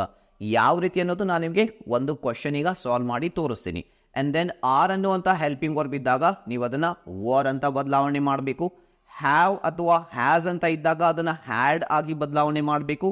ಡಿಡ್ ಅನ್ನುವಂತಹ ವರ್ಬ್ ಇದ್ದಾಗ ಡಿಡ್ ಅನ್ನ ನೋಡಿ, ಡಿಡ್ ಅನ್ನೋದನ್ನ ಒಂದು ವರ್ಬ್ ಆಗಿ ಬಳಸಬಹುದು, ಒಂದು ಹೆಲ್ಪಿಂಗ್ ವರ್ಬ್ ಆಗಿ ಕೂಡ ಬಳಸಬಹುದು. ಆಸ್ ಅ ವರ್ಬ್ ಆಗಿ ಅದನ್ನ ಬಳಸಿದಾಗ ನೀವು ಅದನ್ನ ಹ್ಯಾಡ್ ಅಂತ ಚೇಂಜ್ ಮಾಡಬೇಕಾಗುತ್ತೆ. ಅಂಡ್ ವಾಸ್ ಅಥವಾ ವರ್ ಅನ್ನುವಂತಹ ಹೆಲ್ಪಿಂಗ್ ವರ್ಬ್ಸ್ಗಳು ನಿಮಗೆ ಕೊಟ್ಟಿರುವಂತಹ ಕ್ವಶನ್ ಅಲ್ಲಿ ಇದ್ರೆ ನೀವು ಅದನ್ನ ಹ್ಯಾಡ್ ಬೀನ್ ಅಂತ ಚೇಂಜ್ ಮಾಡಬೇಕು. ಏನಂತ ಚೇಂಜ್ ಮಾಡಬೇಕು? ಹ್ಯಾಡ್ ಬೀನ್ ಅಂತ ಅದನ್ನ ಬರಿಬೇಕಾಗುತ್ತೆ. ವಿಲ್ ಅಂತ ಇದ್ರೆ ಸುಲಭವಾಗಿ ಅದನ್ನ ವುಡ್ ಅಂತ ಬರಿಬೇಕು ಅಷ್ಟೇ. ಅಂಡ್ ಡೂ ಅಂಡ್ ಡಸ್ ಅನ್ನೋದು, ಡೂ ಅಂಡ್ ಡಸ್ ಅನ್ನೋದು ಆಸ್ ಅ ಮೇನ್ ವರ್ಬ್ ಆಗಿ ಬಳಕೆ ಹಾಕಿದ್ರೆ ಅದನ್ನ ನೀವು ಡಿಡ್ ಅಂತ ಚೇಂಜ್ ಮಾಡಬೇಕಾಗುತ್ತೆ. ಡಿಡ್ ಅಂತ ಚೇಂಜ್ ಮಾಡಬೇಕಾಗುತ್ತೆ. ಇವುಗಳನ್ನ ಹೊರತುಪಡಿಸಿ ಕೆಲವೊಂದು ಮಾಡೆಲ್ ವರ್ಬ್ಸ್ಗಳು ಇವೆ. ಸೊ ಆ ಮಾಡೆಲ್ ವರ್ಬ್ಸ್ಗಳು ಕೂಡ ಚೇಂಜ್ ಆಗುತ್ತೆ ಇಂಡೈರೆಕ್ಟ್ ಸ್ಪೀಚ್ ನಲ್ಲಿ ಬರೆಯುವಾಗ. ಇಲ್ಲಿ ಶಾಲ್ ಅನ್ನುವಂತಹ ಮಾಡೆಲ್ ವರ್ಬ್ ಕೊಟ್ಟಿದ್ರೆ ಅದನ್ನ ಶುಡ್ ಅಂತ ಚೇಂಜ್ ಮಾಡಬೇಕು. ಕ್ಯಾನ್ ಅಂತ ಕೊಟ್ಟಿದ್ರೆ ಅದನ್ನ ಕುಡ್ ಅಂತ ಚೇಂಜ್ ಮಾಡಬೇಕು. ಮೇ ಅನ್ನುವಂತಹ ಮಾಡೆಲ್ ವರ್ಬ್ ಇದ್ರೆ ಅದನ್ನ ಮೈಟ್ ಅಂತ ಬದಲಾವಣೆ ಮಾಡಬೇಕು. ಒಂದು ವೇಳೆ ಕುಡ್ ಅನ್ನುವಂತಹ ಮಾಡೆಲ್ ವರ್ಬ್ ಕೊಟ್ಟಿದ್ರೆ ಅಲ್ಲಿ ಯಾವುದೇ ಬದಲಾವಣೆ ಮಾಡುವಂತ ಅವಶ್ಯಕತೆ ಇಲ್ಲ, ಯಾವುದೇ ಬದಲಾವಣೆ ಮಾಡಬಾರ್ದು. ಅಂಡ್ ದೆನ್ ಮೈಟ್ ಅನ್ನುವಂಥ ಹೆಲ್ಪಿಂಗ್ ವರ್ಬ್ ಇದ್ರೆ ಅದನ್ನು ಕೂಡ ಸೇಮ್ ಇಡಬೇಕು, ಅಲ್ಲಿ ಕೂಡ ಯಾವುದೇ ಬದಲಾವಣೆ ಮಾಡೋ ಹಾಗಿಲ್ಲ. ಈಗ 2 ಅಂಶಗಳನ್ನ ಕವರ್ ಮಾಡಿದ್ವಿ. ನಂಬರ್ 1 ಪ್ರೊನೌನ್ಸ್ ಗಳನ್ನ ಚೇಂಜ್ ಮಾಡಬೇಕು. ಎರಡನೆಯ ಅಂಶ ಟೆನ್ಸಸ್ ಗಳನ್ನ ಚೇಂಜ್ ಮಾಡಬೇಕು. ಈಗ ಬರೋಣ ನಮ್ಮ 3ನೇ ಅಂಶ. ಇದು ವೆರಿ ಇಂಪಾರ್ಟೆಂಟ್. ಈ ಅಂಶಗಳನ್ನು ನೀವು ಸರಿಯಾಗಿ ಅರ್ಥ ಮಾಡ್ಕೊಳ್ಳಿಲ್ಲ, ಈ 3 ಪಾಯಿಂಟ್ಸ್ ಅಂದ್ರೆ ಯಾವತ್ತೂ ಕೂಡ ನೀವು ಇಲ್ಲಿ 1 ಮಾರ್ಕ್ಸ್ ಪಡೆದುಕೊಳ್ಳೋದು ತುಂಬ ಡಿಫಿಕಲ್ಟ್ ಆಗುತ್ತೆ. ಯಾಕೆಂದರೆ ಒಂದು ಸ್ಟೇಟ್ಮೆಂಟ್ನಲ್ಲಿ ಒಂದು ಸ್ಮಾಲ್ ಮಿಸ್ಟೇಕ್ ಮಾಡಿದರೂ ಕೂಡ ಕಂಪ್ಲೀಟ್ 1 ಅಂಕವನ್ನು ಇವರು ಕಟ್ ಮಾಡ್ತಾರೆ ಇವ್ಯಾಲ್ಯೂಯೇಷನ್ ಮಾಡುವಾಗ, ರೈಟ್. ಸೊ ಇದನ್ನು ತುಂಬ ಜನ ಮಿಸ್ಟೇಕ್ ಕೂಡ ಮಾಡ್ತಾರೆ. ಎಷ್ಟೋ ಜನ ರಿವ್ಯಾಲ್ಯೂಯೇಷನ್ಗೆ ಹಾಕಿರುವಂಥ ಕಾಪೀಸ್ ಚೆಕ್ ಮಾಡಿದ್ದೀನಿ, ತುಂಬ ಜನ ಇಲ್ಲಿ ಮಿಸ್ಟೇಕ್ಸ್ ಮಾಡ್ತಾರೆ. ಇದನ್ನು ಸರಿಯಾಗಿ ನೋಡ್ಕೊಳ್ಳಿ. ಅಗೋ ಅನ್ನುವಂತಹ ವರ್ಡ್ ನಿಮ್ಮ ಡೈರೆಕ್ಟ್ ಸ್ಪೀಚ್ನಲ್ಲಿ ಅಂದರೆ ನಿಮಗೆ ಕೊಟ್ಟಿರುವಂತಹ ಕ್ವಶನಲ್ಲಿ ಇದ್ದರೆ ನೀವು ಅದನ್ನು ಬಿಫೋರ್ ಅಂತ ಚೇಂಜ್ ಮಾಡಬೇಕು. ಆ್ಯಂಡ್ ನಾವು ಅನ್ನುವಂಥ ವರ್ಡ್ ಇದ್ದರೆ ದೆನ್ ಅಂತ ಬದಲಾವಣೆ ಆಗುತ್ತೆ. ನೆಕ್ಸ್ಟ್ ಇದ್ದರೆ ದ ಫಾಲೋವಿಂಗ್ ಅಂದರೆ ನೆಕ್ಸ್ಟ್ ಡೇ ಇದ್ದರೆ ಅದನ್ನು ಫಾಲೋವಿಂಗ್ ಡೇ ಮಾಡಿ. ನೆಕ್ಸ್ಟ್ ಮಂತ್ ಇದ್ದರೆ the following month. Next year ಅಂತ ಕೊಟ್ಟಿದ್ರೆ ಅದು ದ ಫಾಲೋವಿಂಗ್ ಇಯರ್ ಅಂತ ಬರಿಬೇಕು. ಟುಡೇ ಅಂತ ಬಂದಿದ್ರೆ ಅದನ್ನು ದ್ಯಾಟ್ ಡೇ ಅಂತ ಚೇಂಜ್ ಮಾಡಬೇಕು. ಟು ನೈಟ್ ಅಂತ ಇದ್ದರೆ ದ್ಯಾಟ್ ನೈಟ್. ಟುಮಾರೋ ಅಂತ ಇದ್ದರೆ ದ ನೆಕ್ಸ್ಟ್ ಡೇ. ಯಸ್ಟರ್ಡೇ ಅನ್ನೋದು ಚೇಂಜ್ ಆಗುತ್ತೆ, the previous day. Last night ಅಂತ ಇದ್ದರೆ the previous night. Next day ಅಂದರೆ ದ ಫಾಲೋವಿಂಗ್ ಡೇ ಆಗುತ್ತೆ. ಇದನ್ನು ಒಂದೆರಡು ಸಲ ನೀವು ನೋಡಿಕೊಂಡ್ರೆ ಸಾಕು, ಸುಲಭವಾಗಿ ಇವುಗಳನ್ನು ನೆನ್ಪಿಟ್ಕೊಳ್ಬೋದು. ತುಂಬ ಅಂದರೆ ತುಂಬ ಈಸಿ ಇದೆ ಇದು. ಸೊ ಬನ್ನಿ ಈಗ ಇದನ್ನು ಅಪ್ಲೈ ಮಾಡಿ. ಈಗ ಈ 3 ಅಂಶಗಳನ್ನು ಚೇಂಜ್ ಮಾಡಬೇಕಲ್ಲ, ಈ 3 ಅಂಶಗಳನ್ನು ಅಪ್ಲೈ ಮಾಡಿ ಬಳಸಿಕೊಂಡು ಅಸರ್ಟಿವ್ ವಾಕ್ಯಗಳನ್ನು, ಇಂಟರಾಗೇಟಿವ್ ಸೆಂಟೆನ್ಸಸ್ಗಳನ್ನು ಅಂದರೆ ಎಸ್ ಆರ್ ನೋ ಕ್ವಶನ್ಸ್ ಮತ್ತು WH ವರ್ಡ್ಸ್ ಕ್ವಶನ್ಸ್ಗಳನ್ನು ಆ್ಯಂಡ್ ಇಂಪರೇಟಿವ್ ಸೆಂಟೆನ್ಸ್ಗಳನ್ನು ಯಾವ ರೀತಿ ಡೈರೆಕ್ಟ್ನಿಂದ ಇನ್ಡೈರೆಕ್ಟ್ ಸ್ಪೀಚ್ಗೆ ಚೇಂಜ್ ಮಾಡಿ ಬರಿಬೇಕು ಅದನ್ನು 1 by 1 ಈಗ ಕಲಿತಾ ಹೋಗೋಣ. ಈಗ ನಾವು ನಮ್ಮ ಮೊದಲನೆಯ ಟೈಪ್ನ ವಾಕ್ಯ ಆಗಿರುವಂತಹ ಅಸರ್ಟಿವ್ ವಾಕ್ಯಗಳನ್ನು ಯಾವ ರೀತಿ ಇಂಡೈರೆಕ್ಟ್ ಸ್ಪೀಚ್ನಲ್ಲಿ ಬರಿಬೇಕೋ ಅದನ್ನು ಕಲಿಯೋಣ. ಸೊ ನಿಮ್ಮ ಸ್ಕ್ರೀನ್ ಮೇಲೆ ಈಗ 3 ಅಸರ್ಟಿವ್ ವಾಕ್ಯಗಳು ಇವೆ. ಇದು ಡೋನ್ ಗೊಂಜಾಲೋ ಮತ್ತು ಜಾನಿಟೋನ ನಡುವೆ ನಡೆದಿರುವಂತಹ ಒಂದು ಸಂಭಾಷಣೆ. ಡೋನ್ ಗೊಂಜಾಲೋ ಹೇಳ್ತಾನೆ I want a bench to myself. Janito reply ಮಾಡ್ತಾನೆ there is none. And Don Gonzalo ಮತ್ತೆ ಹೇಳ್ತಾನೆ that one over there is mine. So ಈಗ ಇದನ್ನು ಸುಲಭವಾಗಿ ಯಾವ ರೀತಿ ಇಂಡೈರೆಕ್ಟ್ ಸ್ಪೀಚ್ನಲ್ಲಿ ಬರಿಬೇಕು. ಸೊ ಇದಕ್ಕೆ ನಾನು ನಿಮಗೆ ಒಂದು ಫಾರ್ಮುಲಾ ಕೊಡ್ತಾ ಇದ್ದೀನಿ, ಜಸ್ಟ್ ಅದನ್ನು ನೆನ್ಪಿಟ್ಕೊಂಡ್ರೆ ನೀವು ಸಾಕು. ಸೊ ಏನದು ಫಾರ್ಮುಲಾ ಅಂದರೆ ಇಲ್ಲಿದೆ, ಸ್ಕ್ರೀನ್ ಮೇಲೆ ನೀವು ನೋಡ್ಬೋದು. ಇದನ್ನು ನೀವು ಇಂಡೈರೆಕ್ಟ್ ಸ್ಪೀಚ್ನಲ್ಲಿ ಬರೆಯುವಾಗ ಮೊದಲು ಸಬ್ಜೆಕ್ಟನ್ನು ಬರೀಬೇಕು. ಇಲ್ಲಿ ಸಬ್ಜೆಕ್ಟ್ ಅಂದರೆ ಆ ವಾಕ್ಯವನ್ನು ಯಾರು ಹೇಳ್ತಾರೆ ಅವರು ಇಲ್ಲಿ ಸಬ್ಜೆಕ್ಟ್ ಆಗ್ತಾರೆ. ಡೋನ್ ಗೊಂಜಾಲೋ ಈ ವಾಕ್ಯ ಹೇಳ್ತಾ ಇದ್ದಾನೆ ಅಂದರೆ ಇಲ್ಲಿ ಸಬ್ಜೆಕ್ಟ್ ಯಾರಾದರೂ ಡೋನ್ ಗೊಂಜಾಲೋ. ಆ್ಯಂಡ್ ರಿಪೋರ್ಟಿಂಗ್ ವರ್ಬ್ಸ್ಗಳನ್ನ ಇಲ್ಲಿ ಬಳಸಬೇಕಾಗುತ್ತೆ. ಸೊ ರಿಪೋರ್ಟಿಂಗ್ ವರ್ಬ್ಸ್ ಅಂದರೆ ಯಾವ ವರ್ಬ್ ಬಳಸಬೇಕು ಸರ್ ಅಂತ ನೀವು ಕೇಳ್ಬೋದು. ಸೊ ಈ ಅಸರ್ಟಿವ್ ವಾಕ್ಯಗಳಲ್ಲಿ ಕೆಲವೊಂದು ರಿಪೋರ್ಟಿಂಗ್ ವರ್ಬ್ಸ್ಗಳನ್ನ ಬಳಸ್ತೀವಿ. ಆ್ಯಂಡ್ ಇಂಟರಾಗೇಟಿವ್ ಸೆಂಟೆನ್ಸಸ್ ಅಂದರೆ yes or no question WH ಕ್ವಶನಲ್ಲಿ ಬೇರೆ ರಿಪೋರ್ಟಿಂಗ್ ವರ್ಬ್ಸನ್ನು ಬಳಸ್ತೀವಿ. ಆ್ಯಂಡ್ ಇಂಪರೇಟಿವ್ ಸೆಂಟೆನ್ಸಸ್ಗಳಲ್ಲಿ ಕಂಪ್ಲೀಟ್ಲಿ ಬೇರೆ ನಾವು ರಿಪೋರ್ಟಿಂಗ್ ವರ್ಬ್ಸ್ಗಳನ್ನು ಬಳಸ್ತೀವಿ. ಸೊ ಅದನ್ನು ಕೂಡ ನೀವು ನೆನ್ಪಿಟ್ಕೊಳ್ಬೇಕು. ಇಲ್ಲಿ ಅಸರ್ಟಿವ್ ವಾಕ್ಯಗಳಲ್ಲಿ ಬಳಸುವಂತಹ ರಿಪೋರ್ಟಿಂಗ್ ವರ್ಬ್ಸ್ಗಳು ಯಾವುವು ಅಂದರೆ ಟೋಲ್ಡ್, ಸೇಡ್, ರಿಪ್ಲೈಡ್ ಅನ್ನುವಂತಹ ರಿಪೋರ್ಟಿಂಗ್ ವರ್ಬ್ಸ್ಗಳನ್ನ ನೀವಿಲ್ಲಿ ಬಳಸಬಹುದು, ರೈಟ್. ಸೊ ಹಾಗಾದರೆ ಇದನ್ನು ನಾವು ಈಗ ಸಾಲ್ವ್ ಮಾಡ್ತಾ ಹೋಗೋಣ. ಆ್ಯಂಡ್ ರಿಪೋರ್ಟಿಂಗ್ ವರ್ಬ್ ಆದ ನಂತರ ನೀವಿಲ್ಲಿ ರಿಸೀವರ್ನ ಹೆಸರನ್ನು ಬರಿಬೇಕು. ರಿಸೀವರ್ ಅಂದರೆ ಆ ಮಾತನ್ನು, ವಾಕ್ಯವನ್ನು ಯಾರಿಗೆ ಹೇಳಲಾಗ್ತಾ ಇದೆ ಅವನ ಹೆಸರನ್ನು ಬರಿಬೇಕು. ಈಗ ಡೋನ್ ಗೊಂಜಾಲೋ ಜಾನಿಟೋಗೆ ಹೇಳ್ತಾ ಇದ್ದಾನೆ ಅಂದರೆ ಜಾನಿಟೋನ ಹೆಸರನ್ನು ನಾವಿಲ್ಲಿ ಬರಿಬೇಕು, ರೈಟ್. ಆ್ಯಂಡ್ ಅದರ ನಂತರ ಈ ಅಸರ್ಟಿವ್ ವಾಕ್ಯಗಳಲ್ಲಿ ದ್ಯಾಟ್ ಅನ್ನುವಂತಹ ಕಂಜಂಕ್ಷನ್ ಬಳಕೆ ಮಾಡಬೇಕು. ಸಿಂಪಲ್ ಇದೆಲ್ಲ. ಇಷ್ಟು ಈ ಫಾರ್ಮುಲಾ ಫಾಲೋ ಮಾಡಿ ಇಲ್ಲಿವರೆಗೆ ಬರೆದು ಅದರ ನಂತರ ಈ ವಾಕ್ಯವನ್ನು ಇಂಡೈರೆಕ್ಟ್ ಸ್ಪೀಚ್ನಲ್ಲಿ ಸುಲಭವಾಗಿ ನೀವು ಬರಿಬಹುದು. ಸೊ ಬನ್ನಿ ಹಾಗಾದರೆ ಇದನ್ನು ಈಗ ನಾವು ಸಾಲ್ವ್ ಮಾಡ್ತಾ ಹೋಗೋಣ. ಡೋನ್ ಗೊಂಜಾಲೋ ಹೇಳ್ತಾ ಇದ್ದಾನೆ I want a bench to myself. So ಹಾಗಾದರೆ ಇಲ್ಲಿ ಸಬ್ಜೆಕ್ಟ್ ಯಾರು ಹೇಳ್ತಾ ಇದ್ದಾರೆ? Done Gonzalo. ಸೊ ಬನ್ನಿ ಹಾಗಾದರೆ ಇದನ್ನು ಸಾಲ್ವ್ ಮಾಡೋಣ. Don Gonzalo. ಸೊ ಈಗ ರಿಪೋರ್ಟಿಂಗ್ ವರ್ಬ್ ಬಳಸಬೇಕು. ಸೆಕೆಂಡ್, ಸೊ ಯಾವ ರಿಪೋರ್ಟಿಂಗ್ ವರ್ಬ್ ಇಲ್ಲಿ ಬಳಸಬೇಕು? ನಾವು ಜಸ್ಟ್ ಒಂದು ವಾಕ್ಯವನ್ನು ಹೇಳಿದ್ದಾನೆ, ಟೋಲ್ಡ್ ಅನ್ನುವಂತಹ ರಿಪೋರ್ಟಿಂಗ್ ವರ್ಬ್ ನಾವು ಇಲ್ಲಿ ಬಳಸೋಣ. Don Gonzalo told. So then ಯಾರು ಬರ್ತಾರೆ? ರಿಸೀವರ್. ಈ ಫಾರ್ಮುಲಾ ನೀವು ಸರಿಯಾಗಿ ಫಾಲೋ ಮಾಡಬೇಕು. ಇಲ್ಲಿ ಯಾರಿಗೆ ಈ ವಾಕ್ಯ ಮಾತನ್ನು ಹೇಳಲಾಗ್ತಾ ಇದೆ? ಜಾನಿಟೋ. ಸೊ ಹಾಗಾದರೆ ಜಾನಿಟೋ ಹೆಸರನ್ನು ನಾವಿಲ್ಲಿ ಬರೆಯೋಣ, ಜಾನಿಟೋ. ಅದರ ನಂತರ ಈ ದ್ಯಾಟ್ ಅನ್ನುವಂತಹ ಕಂಜಂಕ್ಷನ್ ವರ್ಡ್ ಹಾಕೋದನ್ನು ಮರಿಬೇಡಿ. Don Gonzalo told ಜಾನಿಟೋ that. So ಈಗ ಇದರ ನಂತರ I want a bench to myself ಅಂತ ಈ ವಾಕ್ಯ ಇದೆ. ಇದನ್ನು ಇಂಡೈರೆಕ್ಟ್ ಸ್ಪೀಚ್ನಲ್ಲಿ ಬರೀಬೇಕು. ಇದನ್ನು ಇಂಡೈರೆಕ್ಟ್ ಸ್ಪೀಚ್ನಲ್ಲಿ ಬರೆಯುವಾಗ ಆ 3 ಅಂಶಗಳನ್ನು ನೆನ್ಪಿಟ್ಕೋಬೇಕು. Number 1 pronoun, number 2 tenses, number 3 ಬಂದು ಸರ್ಟೆನ್ ವರ್ಡ್ಸ್ಗಳು. ಸೊ ಈಗ ಈ ಐ ಅನ್ನು ಆಸ್ ಇಟ್ ಈಸ್ ನಾವಿಲ್ಲಿ ಬರೀಬೇಕಾ? ಇಲ್ಲ. ಸೊ ನಾನು ನಿಮಗೆ ಆ ಟೇಬಲ್ಸ್ನಲ್ಲಿ ತೋರಿಸಿದ್ದೆ, ಈಗ ಮತ್ತೆ ಅದನ್ನು ತೋರಿಸ್ತಾ ಇದ್ದೀನಿ. ಸೊ ಡೈರೆಕ್ಟ್ ಸ್ಪೀಚ್ನಲ್ಲಿ ಅಂದರೆ ನಿಮ್ಮ ಕ್ವಶನ್ನಲ್ಲಿ ಐ ಅಂತ ಕೊಟ್ಟಿದ್ರೆ ಅದನ್ನು ಹಿ ಅಥವಾ ಶಿ ಆಗಿ ಬದಲಾವಣೆ ಮಾಡಬೇಕು. ಡೋನ್ ಗೊಂಜಾಲೋ ಒಬ್ಬ ಹುಡುಗ. ಸೊ ನಾವು ಹಾಗಾಗಿ ಇಲ್ಲಿ ಹಿ ಅನ್ನು ಬಳಸೋಣ. Don Gonzalo told ಜಾನಿಟೋ that he. So then ಇಲ್ಲಿ ವಾಂಟ್ ಅನ್ನುವಂತಹ ವರ್ಬ್ ಇದೆ, ರೈಟ್. ಇಲ್ಲಿ ನೆನ್ಪಿಟ್ಕೊಳ್ಳಿ, ಇದು ಪ್ರೆಸೆಂಟ್ ಸಿಂಪಲ್ನ ವಾಕ್ಯ. ಪ್ರೆಸೆಂಟ್ ಸಿಂಪಲ್ ವಾಕ್ಯನಲ್ಲಿ V1 ವರ್ಬ್ ಬಳಸ್ತೀವಿ. ಆ್ಯಂಡ್ ಪ್ರೆಸೆಂಟ್ ಸಿಂಪಲ್ನ ಟೆನ್ಸ್ ಇದ್ದಾಗ ಅದನ್ನು ನೀವು ಪಾಸ್ಟ್ ಸಿಂಪಲ್ನಲ್ಲಿ ಚೇಂಜ್ ಮಾಡಬೇಕು. ಒಂದೇ ಬದಲಾವಣೆ ಮಾಡಬೇಕು. ಅದೇನೆಂದರೆ ಪಾಸ್ಟ್ ಸಿಂಪಲ್ ಟೆನ್ಸ್ನಲ್ಲಿ ವರ್ಬ್ನ ಸೆಕೆಂಡ್ ಫಾರ್ಮ್ ಯೂಸ್ ಆಗುತ್ತೆ. ಅದಕ್ಕೆ ಪಾಸ್ಟ್ ಫಾರ್ಮ್ ಅಂತ ಕೂಡ ಕರಿತೀವಿ. ಸೊ ವಾಂಟ್ನ ಸೆಕೆಂಡ್ ಫಾರ್ಮ್ ವಾಂಟೆಡ್. ಇಷ್ಟನ್ನು ಮಾತ್ರ ನೆನ್ಪಿಟ್ಕೊಳ್ಳಿ. He wanted. ಅದರ ನಂತರ ಅ ಬೆಂಚ್ ಅಂತ ಇದೆ, ಅದನ್ನು ಆಸ್ ಇಟ್ ಈಸ್ ಬರೆಯೋಣ, a bench. Then to myself ಅಂತ ಇದೆ, ಟು ಅನ್ನ ಆಸ್ ಇಟ್ ಈಸ್ ಬರೀಬೇಕು. ಆದರೆ ಮೈ ಸೆಲ್ಫ್ ಇದೆಯಲ್ಲ ಅದನ್ನು ಆಸ್ ಇಟ್ ಈಸ್ ಬರೆಯೋ ಹಾಗಿಲ್ಲ, ಯಾಕೆಂದರೆ ಅದು ಪ್ರೋನೌನ್ ಚೇಂಜ್ ನಾವು ಅಲ್ಲಿ ಮಾಡಬೇಕಾಗುತ್ತೆ. ಸೊ ಮೈ ಸೆಲ್ಫ್ ಅನ್ನೋದು ನಾವು ಹಿಮ್ ಸೆಲ್ಫ್ ಅಥವಾ ಹರ್ ಸೆಲ್ಫ್ ಆಗಿ ಚೇಂಜ್ ಮಾಡ್ಬೋದು. ಇಲ್ಲಿ ಡೋನ್ ಗೊಂಜಾಲೋ ಅವನು ಒಬ್ಬ ಮೇಲ್ ಹುಡುಗ, ಸೊ ನಾವು ಹಿಮ್ ಸೆಲ್ಫ್ ಅನ್ನ ಬಳಸಬೇಕಾಗುತ್ತೆ. ಸೊ ಹಿಮ್ ಸೆಲ್ಫ್ ಅಂತ ಬರೆದ್ರೆ ಇದು ಆಗುತ್ತೆ ನಮ್ಮ right answer. Don Gonzalo told ಜಾನಿಟೋ that. ಇಲ್ಲಿವರೆಗೆ ಫಾರ್ಮುಲಾ ಅಪ್ಲೈ ಮಾಡಿ ಅಂಡ್ ಅದರ ನಂತರ ಈ ವಾಕ್ಯವನ್ನ ಇಂಡೈರೆಕ್ಟ್ ಸ್ಪೀಚ್ ನಲ್ಲಿ ಬರೀಬೇಕು. He wanted a bench to himself. ನೋಡಿ ಎಷ್ಟು ಈಸಿ ಇದೆ, ತುಂಬಾ ಈಸಿ ಇದೆ ಇದು. ಈ ರೀತಿ ನೀವು ಅಸರ್ಟಿವ್ ವಾಕ್ಯಗಳನ್ನ ಏನ್ ಮಾಡಬೇಕಾಗುತ್ತೆ, ಡೈರೆಕ್ಟ್ ನಿಂದ ಇಂಡೈರೆಕ್ಟ್ ಸ್ಪೀಚ್ ನಲ್ಲಿ ಬರೀಬೇಕಾಗುತ್ತೆ. ಈಗ ಎರಡನೆಯ ವಾಕ್ಯವನ್ನ ನೋಡೋಣ. ಜಾನಿಟೋ ಅದಕ್ಕೆ ಹೇಳ್ತಾನೆ ದೇರ್ ಈಸ್ ನನ್, ಅಲ್ಲಿ ಯಾವುದೂ ಇಲ್ಲ ಅಂತ ಹೇಳಿ. ಸೊ ಹಾಗಾದ್ರೆ ಬನ್ನಿ, ಇಲ್ಲಿ ಸಬ್ಜೆಕ್ಟ್ ಯಾರು, ಜಾನಿಟೋ ಈ ವಾಕ್ಯವನ್ನ ಹೇಳ್ತಾ ಇದ್ದಾನೆ. ಸೊ ಜಾನಿಟೋ, ಅಗೇನ್ ನಾವು ಟೋಲ್ಡ್ ಬಳಸಬಹುದು ಅಥವಾ ಸೇಡ್ ಬಳಸಬಹುದು. ಇಲ್ಲಿ ರಿಪ್ಲೈಡ್ ಬಳಸಿದ್ರೆ ಬಹಳ ಅಪ್ರಾಪ್ರಿಯೇಟ್ ಆಗಿರುತ್ತೆ. ಅಂದ್ರೆ ಈಗ ಇವನು ಜಾನಿಟೋ ಇದಾನಲ್ಲ ಡೋನ್ ಗೊಂಜಾಲೋಗೆ ರಿಪ್ಲೈ ಮಾಡ್ತಾ ಇದ್ದಾನೆ. ಸೊ ಬನ್ನಿ ಹಾಗಾದ್ರೆ ರಿಪ್ಲೈಡ್ ಬಳಸೋಣ. ರಿಪ್ಲೈಡ್. ಸೊ ರಿಪ್ಲೈಡ್ ಬಳಸಿದಾಗ ನೆನ್ಪಿಟ್ಕೊಳ್ಳಿ, ಇದರ ಜೊತೆ ಟು ಅನ್ನುವಂತಹ ಪ್ರೆಪೋಸಿಷನ್ ಯೂಸ್ ಆಗುತ್ತೆ. Janito replied to. ಈಗ ರಿಪೋರ್ಟಿಂಗ್ ವರ್ಬ್ ಆಯಿತು. ದೆನ್ ರಿಸೀವರ್ ಯಾರಿಗೆ ಹೇಳ್ತಾ ಇದ್ದಾನೆ ಅವನು, ಡೋನ್ ಗೊಂಜಾಲೋ. ಸೊ ಹಾಗಾದರೆ ಡೋನ್ ಗೊಂಜಾಲೋ ಹೆಸರನ್ನ ಈಗ ನಾವಿಲ್ಲಿ ಬರೆಯೋಣ, ಡೋನ್ ಗೊಂಜಾಲೋ. ದೆನ್ ಈ ದ್ಯಾಟ್ ಅನ್ನುವಂತಹ ಕಂಜಂಕ್ಷನ್ ವರ್ಡ್ ಬಳಸಲೇಬೇಕು, that. Janito replied to Don Gonzalo that. So ಇದರ ನಂತರ ಈಗ ದೇರ್ ಈಸ್ ನನ್ ಅಂತ ಅವನು ಹೇಳ್ತಾನೆ. ಸೊ ದೇರ್ ಅನ್ನ ಆಸ್ ಇಟ್ ಈಸ್ ಬರೀಬೇಕು, ಅಲ್ಲಿ ಯಾವುದೇ ಬದಲಾವಣೆ ಮಾಡುವಂತ ಅವಶ್ಯಕತೆ ಇಲ್ಲ. ಈಗ ಈಸ್ ಅನ್ನ ಆಸ್ ಇಟ್ ಈಸ್ ಬರೀಬೇಕಾ, ಇಲ್ಲ. ಈಸ್ ಅನ್ನೋದು ಹೆಲ್ಪಿಂಗ್ ವರ್ಬ್. ಸೊ ನಾವೀಗಾಗಲೇ ಕಲ್ತಿದ್ದೀವಿ ಆಮ್ ಅಥವಾ ಈಸ್ ಇದ್ದಾಗ ಅದನ್ನ ವಾಸ್ ಹಾಕಿ ಬದಲಾವಣೆ ಮಾಡಬೇಕು. ಸೊ ಹಾಗಾದ್ರೆ ಬದಲಾವಣೆ ಮಾಡೋಣ. There was. ನನ್ ಅಂತ ವರ್ಡ್ ಇದೆಯಲ್ಲ ಇದನ್ನ ಆಸ್ ಇಟ್ ಈಸ್ ಬರೆಯೋದು, simple. Janito replied to Don Gonzalo that there was none. So ಈ ರೀತಿ ನೀವು ಮಾಡಿದರೆ ಇದಕ್ಕೆ ನಿಮಗೆ 1 ಅಂಕ ಇಲ್ಲಿ ಸಿಗುತ್ತೆ. ಡನ್. ಎರಡನೇ ವಾಕ್ಯ ನಾವು ಇಂಡೈರೆಕ್ಟ್ ಸ್ಪೀಚ್ ನಲ್ಲಿ ಬರೆದಿದ್ದೇವೆ. ಈಗ ಮೂರನೇ ವಾಕ್ಯ, ಡೋನ್ ಗೊಂಜಾಲೋ ಹೇಳ್ತಾನೆ that one over there is mine. ಅಲ್ಲಿರುವಂಥದ್ದು ನನ್ನದು, ಅಲ್ಲಿ ಪಾರ್ಕ್ ನಲ್ಲಿ ಅಲ್ಲಿರುವಂತಹ ಬೆಂಚ್ ನನ್ನದು ಅಂತ ಅವನು ಹೇಳ್ತಾನೆ. ಸೊ ಈಗ ಈ ಮಾತನ್ನ ಯಾರು ಹೇಳಿದ್ರು, ಡೋನ್ ಗೊಂಜಾಲೋ. ಸಬ್ಜೆಕ್ಟ್ ಇವನೇ ಆಗ್ತಾನೆ. ಸೊ ಡೋನ್ ಗೊಂಜಾಲೋ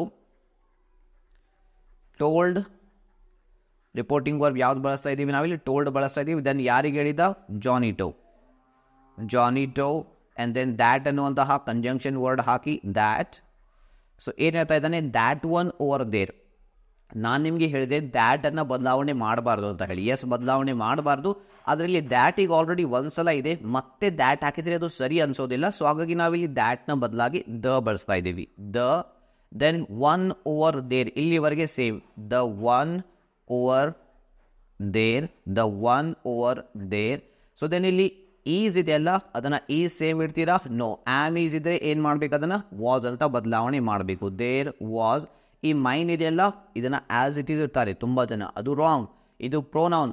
ಮೈನ್ ಇದ್ರೆ ಅದನ್ನು ನೀವು ಹೀಸ್ ಅಥವಾ ಹರ್ ಅಂತ ಚೇಂಜ್ ಮಾಡಬೇಕು. ಇಲ್ಲಿ ಡೋನ್ ಗೊಂಜಾಲು ಒಬ್ಬ ಹುಡುಗ, ಮೇಲ್. ಸೊ ಹಾಗಾಗಿ ಹೀಸ್ ಬಳಸೋಣ.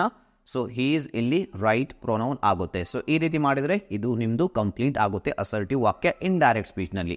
Don Gonzalo told ಜಾನಿಟೋ that the one over there was his ಅಂತ ನೀವು ಇಲ್ಲಿ ಬರೀಬೇಕು. ಇಷ್ಟು ಸುಲಭವಾಗಿದೆ ಡೈರೆಕ್ಟ್ ನಿಂದ ಇಂಡೈರೆಕ್ಟ್ ಸ್ಪೀಚ್ ನಲ್ಲಿ ಬರೆಯೋದು.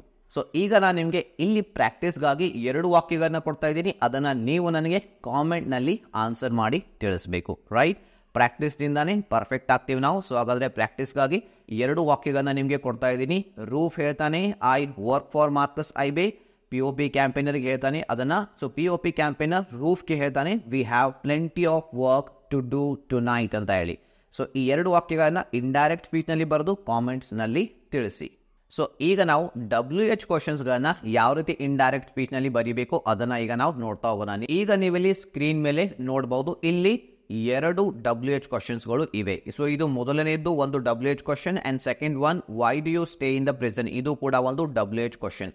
ಇದನ್ನ ನಾವೀಗ ಇಂಡೈರೆಕ್ಟ್ ಸ್ಪೀಚ್ ನಲ್ಲಿ ಬರೀಬೇಕು. ಸೊ ಹಾಗಾದ್ರೆ WH ಕ್ವಶನ್ಸ್ಗಳನ್ನ ಇಂಡೈರೆಕ್ಟ್ ಸ್ಪೀಚ್ನಲ್ಲಿ ಬರೆಯುವಾಗ ಯಾವ ಫಾರ್ಮುಲಾ ನಾವು ಫಾಲೋ ಮಾಡಬೇಕು. ಸೊ ಇಲ್ಲಿದೆ ಫಾರ್ಮುಲಾ, ಅದು ಕೂಡ ತುಂಬ ಈಸಿ ಇದೆ ಆ್ಯಂಡ್ ಆಲ್ಮೋಸ್ಟ್ ಸಿಮಿಲರ್ ಕೂಡ ಇದೆ. ಸಬ್ಜೆಕ್ಟ್ ವಾಕ್ಯವನ್ನು ಯಾರು ಹೇಳಿದ್ರು ಅಥವಾ ಪ್ರಶ್ನೆಯನ್ನು ಯಾರು ಕೇಳಿದ್ರು, ದೆನ್ ಇಲ್ಲಿ ರಿಪೋರ್ಟಿಂಗ್ ವರ್ಬ್. ನಾವು ಇಲ್ಲಿ ಬಳಸುವಂತಹ ರಿಪೋರ್ಟಿಂಗ್ ವರ್ಬ್ಗಳು ಸ್ವಲ್ಪ ಡಿಫ್ರೆಂಟ್ ಆಗಿರ್ತವೆ. ಸೊ ಯಾವ ರಿಪೋರ್ಟಿಂಗ್ ವರ್ಬ್ ನಾವಿಲ್ಲಿ ಬಳಸ್ಬೋದು ಅಂದರೆ ಆಸ್ಡ್ ಅಥವಾ ಕ್ವೆಶ್ಚನ್ಡ್ ಅನ್ನುವಂತಹ ರಿಪೋರ್ಟಿಂಗ್ ವರ್ಬ್ಸ್ಗಳನ್ನು ಬಳಸ್ಬೋದು. ಅದರ ನಂತರ ರಿಸೀವರ್, ಯಾರಿಗೆ ಪ್ರಶ್ನೆ ಕೇಳಲಾಗ್ತಾ ಇದೆ ಅವನ ಹೆಸರು, ದೆನ್ ಇಲ್ಲಿ WH ವರ್ಡನ್ನು ಯೂಸ್ ಮಾಡಬೇಕು. ಸೊ ಹಾಗಾದರೆ ಯಾವ WH ವರ್ಡ್ ಬಳಸಬೇಕು ಅದನ್ನು ನಾವು ನೆನ್ಪಿಟ್ಕೋಬೇಕಾ ಅಂತ ನೀವು ಕೇಳ್ಬೋದು. ಇಲ್ಲ, ಇಲ್ಲಿ WH ವರ್ಡ್ ಕ್ವಶನ್ನಲ್ಲಿ ಇರುತ್ತೆ. ಇದೇ WH ವರ್ಡ್ ನೀವು ಇಂಡೈರೆಕ್ಟ್ ಸ್ಪೀಚ್ನಲ್ಲಿ ಬರೆಯುವಾಗ ಬಳಸಬೇಕು, ರೈಟ್?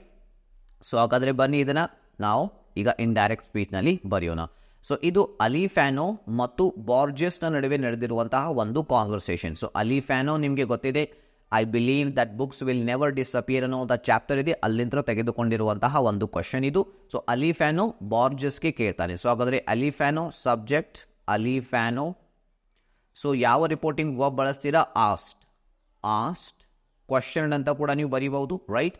ಯಾರಿಗೆ ಕೇಳ್ತಾನೆ ಅವನು? ಬಾರ್ಜೆಸ್. ಇದು ಇಲ್ಲಿ ನಾನು ಕೊಟ್ಟಿಲ್ಲ, ಬಟ್ ನಿಮಗೆ ಕೊಟ್ಟಿರುವಂಥ ಪ್ರಶ್ನೆಯಲ್ಲಿ ಅವನ ಹೆಸರು ಕೆಳಗಡೆನೆ ಇರುತ್ತೆ, ಆ ಆಥರ್ನ ಹೆಸರು. Ask Borges. ಇಲ್ಲಿ ನೋಡಿ ದ್ಯಾಟ್ ಬಳಸೋಗಿಲ್ಲ, ದ್ಯಾಟ್ ಬಳಸಿದ್ರೆ ವಾಕ್ಯ ತಪ್ಪಾಗುತ್ತೆ, WH ವರ್ಡ್ ಬಳಸಬೇಕು. ಸೊ ಇಲ್ಲಿರುವಂತಹ ವರ್ಡ್ ನೋಡಿ, ಹೌ ಇದೆಯಲ್ಲ, ಇದನ್ನು ಆಸ್ ಇಟ್ ಈಸ್ ಬಳಸಿ, how. Alifano ask Borges how. ಇಲ್ಲಿವರೆಗೆ ಸೇಮ್ ಬರ್ದು ಫಾರ್ಮುಲಾನ ಯೂಸ್ ಮಾಡಿ. ಸೊ ಈಗ ಇಲ್ಲಿ ನಿಮಗೆ ಒಂದು ವೆರಿ ಇಂಪಾರ್ಟೆಂಟ್ ಪಾಯಿಂಟ್ ಹೇಳ್ತಾ ಇದ್ದೀನಿ. ಸೊ ಇಂಗ್ಲೀಷ್ನಲ್ಲಿ ನಾವು ಕ್ವಶನ್ ಕೇಳುವಾಗ ನಾವು ಹೆಲ್ಪಿಂಗ್ ವರ್ಬನ್ನು ಮೊದಲಿಗೆ ಬಳಸ್ತೀವಿ. ಸೊ ನಾವಿಲ್ಲಿ ಅದನ್ನು ಇಂಡೈರೆಕ್ಟ್ ಸ್ಪೀಚ್ನಲ್ಲಿ ಬರೆಯುವಾಗ ಅದನ್ನು ಒಂದು ಅಸರ್ಟಿವ್ ವಾಕ್ಯವಾಗಿ ನಾರ್ಮಲ್ ಸ್ಟೇಟ್ಮೆಂಟ್ನಲ್ಲಿ ಬರೀಬೇಕು. ಸೊ ಆವಾಗ ನಾವೇನು ಮಾಡಬೇಕಾಗುತ್ತೆ? ಸಬ್ಜೆಕ್ಟ್ ಮೊದಲು ಬರೆದು ನಂತರ ಆ ಹೆಲ್ಪಿಂಗ್ ವರ್ಬನ್ನು ಬಳಸಬೇಕಾಗುತ್ತೆ. ಅಂದರೆ SVO ಪ್ಯಾಟರ್ನಲ್ಲಿ ಬರೀಬೇಕಾಗುತ್ತೆ. ಸೊ ಹಾಗಾದರೆ ಈ ಹೆಲ್ಪಿಂಗ್ ವರ್ಬ್ ಮೊದಲು ಬರೆಯದೆ ನಾವು ಈ ಸಬ್ಜೆಕ್ಟ್ ಇದೆಯಲ್ಲ, ಯುವರ್ ರಿಲೇಷನ್, ಇದನ್ನು ನಾವಿಲ್ಲಿ ಮೊದಲು ಬರಿಬೇಕು, ರೈಟ್? ಸೊ ಹಾಗಾದರೆ ಯುವರ್ ಅನ್ನು ಆಸ್ ಇಟ್ ಈಸ್ ಬರೀತೀರಾ? ನೋ, ಯುವರ್ ಅನ್ನೋದು ಚೇಂಜ್ ಆಗುತ್ತೆ. ಸೊ ಏನಾಗುತ್ತೆ ಅದು ಹಾಗಾದರೆ? ಸೊ ಇಲ್ಲಿ ನೋಡಿ, ಯುವರ್ ಅನ್ನುವಂತಹ ಪ್ರೊನೌನ್ ಚೇಂಜ್ ಆಗುತ್ತೆ, ಹೀಸ್ ಆರ್ ಹರ್. ಸೊ ಇಲ್ಲಿ ಬಾರ್ಜಸ್ ಇದಾನಲ್ಲ, ಹೀಸ್ ಅ ಮೇಲ್. ಸೊ ಹಾಗಾದರೆ ನಾವು ಹೀಸ್ ಬಳಸಬೇಕು. How his relation, how his relation. ನೋಡಿ ಇಲ್ಲಿವರೆಗೆ same, how his relation with. Then your mother ಅಂತ ಇದೆ. ಈ ಯುವರ್ ಮದರ್ ಅನ್ನೋದು ಯುವರ್ ಮದರ್ಗಿಂತ ಮುಂಚಿತವಾಗಿ ಈ ಹೆಲ್ಪಿಂಗ್ ವರ್ಬ್ ಹಾಕಬೇಕು. ಈ ಹೆಲ್ಪಿಂಗ್ ವರ್ಬನ್ನು ಆ ಸ್ಟೇಟ್ಮೆಂಟ್ನಲ್ಲಿ ಹಾಕಬೇಕು, ಇಲ್ಲಾಂದರೆ ಮತ್ತೆ ನಮ್ಮ ವಾಕ್ಯ ರಾಂಗ್ ಆಗುತ್ತೆ. ಸೊ ಈಗ ವಾಸ್ ಅನ್ನು ಆಸ್ ಇಟ್ ಈಸ್ ಬರೀಬೇಕಾ? ಇಲ್ಲ. ಸೊ ನಾನು ಈಗಾಗಲೇ ಹೇಳಿದ್ದೀನಿ, ವಾಸ್ ಅಂತ ಕೊಟ್ಟಿದ್ರೆ ಅದನ್ನು ಹ್ಯಾಡ್ ಬೀನ್ ಅಂತ ಚೇಂಜ್ ಮಾಡಬೇಕು. ಸೊ ಹಾಗಾದರೆ ಹ್ಯಾಡ್ ಬೀನ್ ಹಾಕೋಣ, had been. Then your mother ಅಂತ ಇದೆಯಲ್ಲ, ಸೊ ಯುವರ್ ಅನ್ನೋದು ಚೇಂಜ್ ಆಗುತ್ತೆ, ಅಗೇನ್ ಹೀಸ್ ಅಥವಾ ಹರ್ಗೆ. ನಾವಿಲ್ಲಿ ಹೀಸ್ ಅಂತ ಚೇಂಜ್ ಮಾಡಬೇಕು ಅದನ್ನು, ಹೀಸ್ ಮದರ್. ಆ್ಯಂಡ್ ಇಲ್ಲಿ ಮೋಸ್ಟ್ ಇಂಪಾರ್ಟೆಂಟ್ ಪಾಯಿಂಟ್ ಏನಂದರೆ, ಈ ಕ್ವಶನ್ ಮಾರ್ಕ್ ಇದೆಯಲ್ಲ, ಈ ಕ್ವಶನ್ ಮಾರ್ಕ್ ನೀವು ಇಲ್ಲಿ ಹಾಕೋ ಆಗಿಲ್ಲ, ಇಲ್ಲಿ ನೀವು ಫುಲ್ ಸ್ಟಾಪನ್ನು ಇಡಬೇಕು, ಅಂದಾಗ ನಿಮ್ಮ ವಾಕ್ಯ ಸರಿಯಾಗುತ್ತೆ, ರೈಟ್? ಸೊ ಇಲ್ಲಿವರೆಗೆ ಎಲ್ಲರಿಗೂ ಗೊತ್ತಿದೆ ಏನು ಮಾಡಬೇಕಂತ ಹೇಳಿ. ಅಲಿಫ್ಯಾನೋ ಆಸ್ಟ್ ಬಾರ್ಜಸ್ ಹೌ, ಯಾವ ರೀತಿ ಈ ಫಾರ್ಮುಲಾ ಯೂಸ್ ಮಾಡಿ ಇಲ್ಲಿವರೆಗೆ ನಾವು ಬರೆದ್ವಿ ಅನ್ನೋದು ನಿಮ್ಗೆ ಎಲ್ಲರಿಗೂ ಗೊತ್ತಾಯಿತು. ಆ್ಯಂಡ್ ಅದರ ನಂತರ ನಾವೇನು ಮಾಡಿದ್ವಿ, ಇಲ್ಲಿ ಸ್ವಲ್ಪ ಬದಲಾವಣೆಯನ್ನು ಮಾಡಿದ್ವಿ. ವಾಸ್ ಅನ್ನುವಂಥ ಹೆಲ್ಪಿಂಗ್ ವರ್ಬ್ ಮೊದಲು ಬರೆಯೋದರ ಬದಲಾಗಿ ಸಬ್ಜೆಕ್ಟನ್ನು ಬರೆದ್ವಿ. ಯೋರ್ ರಿಲೇಷನ್ ವಿತ್ ಇದೆಯಲ್ಲ, ಸೊ ಅಲ್ಲಿ ನಾವು ಹೀಸ್ ಯೋರ್ ಚೇಂಜ್ ಮಾಡಿ ಹೀಸ್ ಮಾಡಿದ್ವಿ, his relation with. So was ಅನ್ನೋದು ಆಸ್ ಇಟ್ ಈಸ್ ಬರೆಯೋ ಹಾಗಿಲ್ಲ, ಅದನ್ನು ಹ್ಯಾಡ್ ಬೀನ್ ಅಂತ ಚೇಂಜ್ ಮಾಡಬೇಕು. ಸೊ ಹ್ಯಾಡ್ ಬೀನ್ ಅಂತ ಚೇಂಜ್ ಮಾಡಿದ್ವಿ. ಯುವರ್ ಮದರ್ ಇದೆಯಲ್ಲ, ಇಲ್ಲಿ ಯುವರ್ ಚೇಂಜ್ ಆಗುತ್ತೆ, ಹೀಸ್ಗೆ ಹೀಸ್ ಮದರ್. ಈ ರೀತಿ ನಾವು ಈ ಒಂದು ಪ್ರಶ್ನೆಯನ್ನು ಏನು ಮಾಡಬೇಕಾಗುತ್ತೆ? ಇಂಡೈರೆಕ್ಟ್ ಸ್ಪೀಚ್ನಲ್ಲಿ ಬರೀಬೇಕಾಗುತ್ತೆ. Alifano asked Borges how his relations had been with his mother. Done, right? So ಇಲ್ಲಿ ನೋಡಿ ರಿಲೇಷನ್ಸ್ ಅಲ್ಲ, ರಿಲೇಷನ್ ಇದೆಯಲ್ಲ, ರಿಲೇಷನ್ ಅಷ್ಟೇ ಬಳಸಿ, ಎಸ್ ಅನ್ನು ರಿಮೂವ್ ಮಾಡಿ, I am sorry, right? And second one minister, ಅಂದರೆ ಇದು ಸೆಕೆಂಡ್ ಚಾಪ್ಟರ್ನಿಂದ ತೆಗೆದುಕೊಂಡಿರುವಂಥ ಒಂದು ಪ್ರಶ್ನೆ. 2 ಡಿಯರ್ ಅನ್ನುವಂಥ ಚಾಪ್ಟರ್ ಇದೆಯಲ್ಲ, ಅಲ್ಲಿ ಜೈಲಿನಲ್ಲಿರುವಂತಹ ಕ್ರಿಮಿನಲ್, ಅವನಿಗೆ ನಾವು ಪ್ರಿಸನರ್ ಅನ್ನುವಂತಹ ವರ್ಡ್ ಇಲ್ಲಿ ಬಳಸ್ತಾ ಇದ್ದೀವಿ. ಅವನಿಗೆ ಆ ಮಂತ್ರಿ ಮಿನಿಸ್ಟರ್ ಕೇಳ್ತಾನೆ, why do you stay in the prison, ನೀನು ಯಾಕೆ ಜೈಲಿನಲ್ಲಿ ಇರ್ತಾ ಇದೆಯಾ, ನೀನು ನೋಡಿ ಹೋಗ್ಬೋದಲ್ಲ ಅಂತ ಹೇಳಿ. ಸೊ ಈ ಪ್ರಶ್ನೆ ಯಾವ ರೀತಿ ಈಗ ನಾವು ಇಂಡೈರೆಕ್ಟ್ ಸ್ಪೀಚ್ನಲ್ಲಿ ಬರೀಬೇಕು. ಸೊ ಬನ್ನಿ ಇದನ್ನು ಇಂಡೈರೆಕ್ಟ್ ಸ್ಪೀಚ್ನಲ್ಲಿ ಬರೆಯೋಣ. ಮಿನಿಸ್ಟರ್, ಸೊ ಯಾವ ರಿಪೋರ್ಟಿಂಗ್ ವರ್ಬ್ ಬಳಸ್ತೀರಾ? ಆಸ್ಟ್. ಮಿನಿಸ್ಟರ್ ಆಸ್ಟ್ ಯಾರಿಗೆ? ಪ್ರಿಸನರ್ಗೆ. ಯಾರಿಗೆ ಕೇಳ್ತಾನೆ ಅವನು? ಪ್ರಿಸನರ್ಗೆ, prisoner. So then WH word ಬಳಸ್ಬೇಕು ನಾವು, ಹೌದಾ? Right?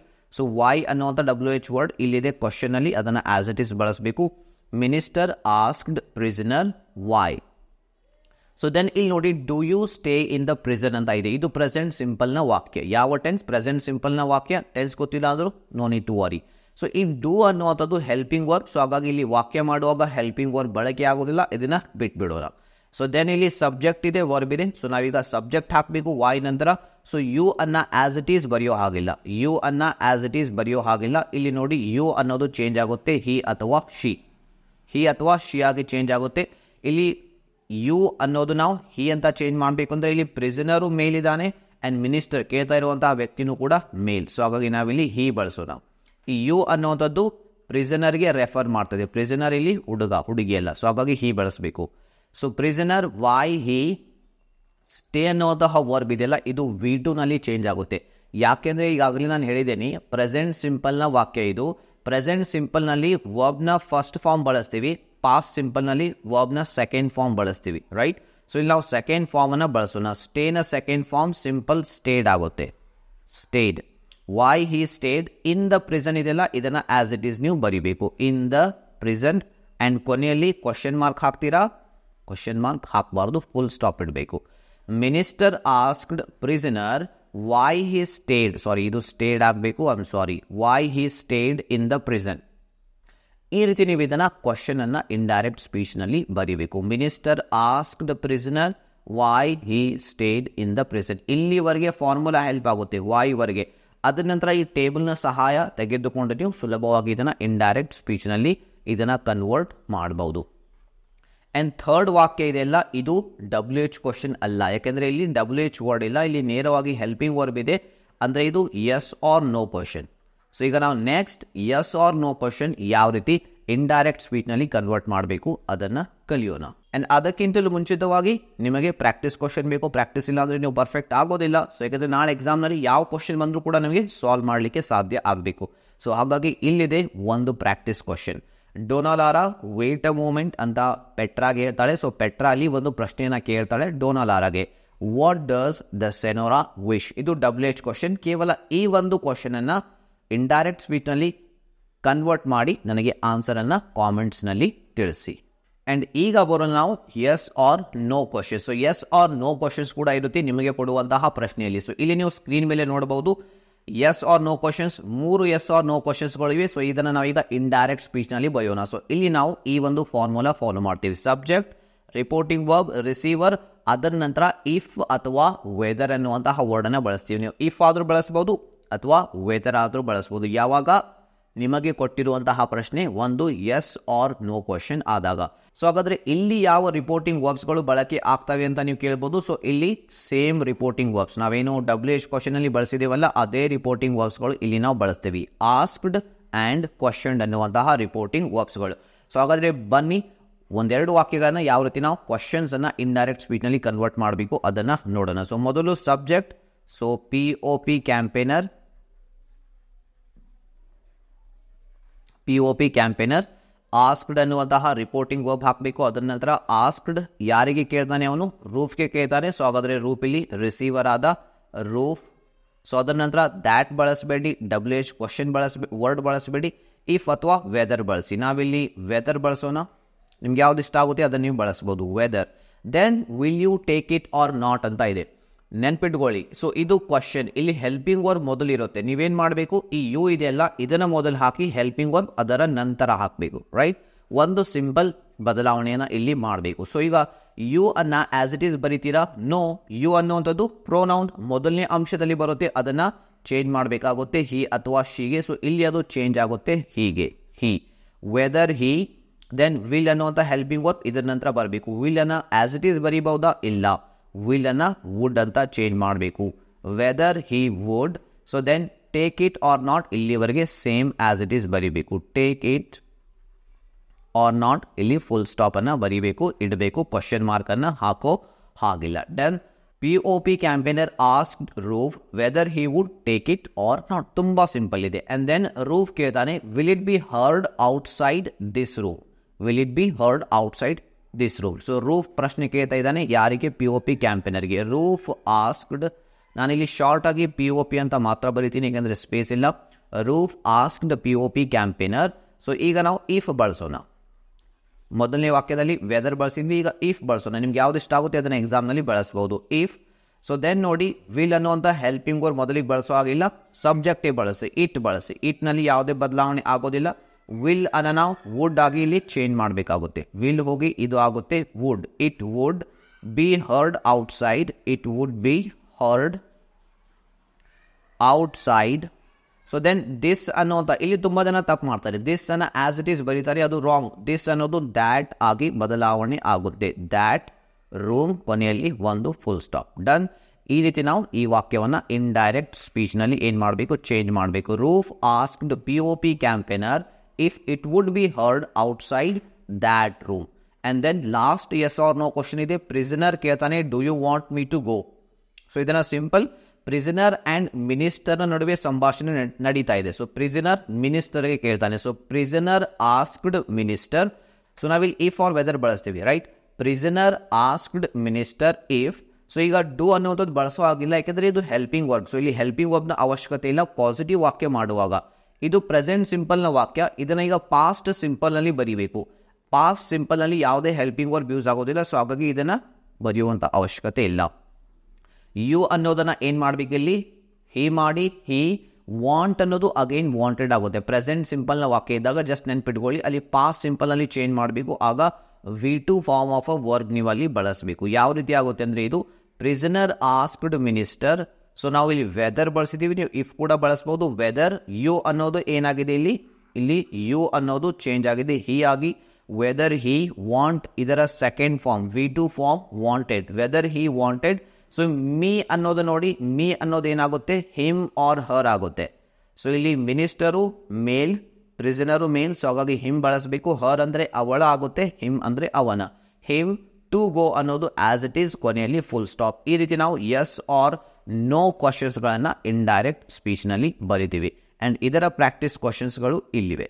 Petra the guard is waiting for me ಅಂತ ಹೇಳ್ತಾಳೆ. ಸೊ ಡೋನಾಲಾರಾ ಅವಾಗ ಅವಳಿಗೆ ಒಂದು ಪ್ರಶ್ನೆಯನ್ನು ಕೇಳ್ತಾಳೆ, do you like to chat with your guard? ಇದು ಕ್ವಶನ್. ಇದನ್ನು ಇಂಡೈರೆಕ್ಟ್ ಸ್ಪೀಚ್ನಲ್ಲಿ ಬರೆದು ನನಗೆ ಕಾಮೆಂಟ್ಸ್ನಲ್ಲಿ ತಿಳಿಸಿ. ಆ್ಯಂಡ್ ಈಗ ನಾವು ಕೊನೆಯದಾಗಿ ಬರೋಣ ನಮ್ಮ last type of sentence, imperative sentences, ಅಂದರೆ ಆರ್ಡರ್ ಆ್ಯಂಡ್ ರಿಕ್ವೆಸ್ಟ್ಗಳು. ಸೊ ಇಲ್ಲಿ ನೀವು ಸ್ಕ್ರೀನ್ ಮೇಲೆ ನೋಡಬಹುದು, 2 ವಾಕ್ಯಗಳು ಇವೆ. ಸೊ ಇಲ್ಲಿ ಮೊದಲನೇ ವಾಕ್ಯದಲ್ಲಿ ಡೋನ್ ಗೊಂಜಾಲೋ ಜಾನಿಟೋಗೆ ಹೇಳ್ತಾನೆ, ರೂಟ್ ದೆಮ್ ಔಟ್. ಅಂದರೆ ಅವನ ಬೆಂಚ್ ಮೇಲೆ 3 ಜನ ಪ್ರೀಸ್ಟ್ಗಳು ಕುಳಿತುಕೊಂಡಿರ್ತಾರೆ, ಅವರನ್ನು ಎಬ್ಬಿಸಿ ಕಳುಹಿಸು ಅಂತ ಆರ್ಡರ್ ಮಾಡ್ತಾನೆ ಜಾನಿಟೋಗೆ. ಸೊ ಈಗ ಈ ವಾಕ್ಯವನ್ನು ಇಂಡೈರೆಕ್ಟ್ ಸ್ಪೀಚ್ನಲ್ಲಿ ಯಾವ ರೀತಿ ಬರಿಬೇಕು? ಸೊ ಇಂಪರೇಟಿವ್ ಸೆಂಟೆನ್ಸ್ ಅಂದರೆ ಮತ್ತೊಬ್ಬರಿಗೆ ನಾವು ಮಾಡುವಂತಹ ಆರ್ಡರ್ಗಳು ಅಥವಾ ರಿಕ್ವೆಸ್ಟ್ಗಳು, ರೈಟ್? ಸೊ ಈಗ ಇಲ್ಲಿ ನಾವು ಬಳಸ್ತೀವಿ ಈ ಒಂದು ಫಾರ್ಮುಲಾನ. Subject, reporting verb, receiver. ಇಲ್ಲಿ ಸಬ್ಜೆಕ್ಟ್ ಅಂದರೆ ಯಾರು, ರಿಸೀವರ್ ಯಾರು ನಿಮ್ಗೆ ಈಗಾಗಲೇ ಗೊತ್ತಿದೆ.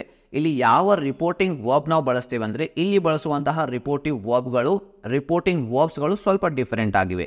ನಾವಿಲ್ಲಿ ರಿಕ್ವೆಸ್ಟ್ ಮಾಡಿಕೊಂಡಾಗ ರಿಕ್ವೆಸ್ಟೆಡ್ ಅಂತ ಬಳಸಬೇಕು, ಆರ್ಡರ್ ಮಾಡಿದಾಗ ಆರ್ಡರ್ಡ್ ಅಂತ ಬಳಸಬೇಕು, ಕೆಲವು ಬಾರಿ ಟೋಲ್ಡ್ ಕೂಡ ನಾವಿಲ್ಲಿ ಬಳಸ್ತೀವಿ.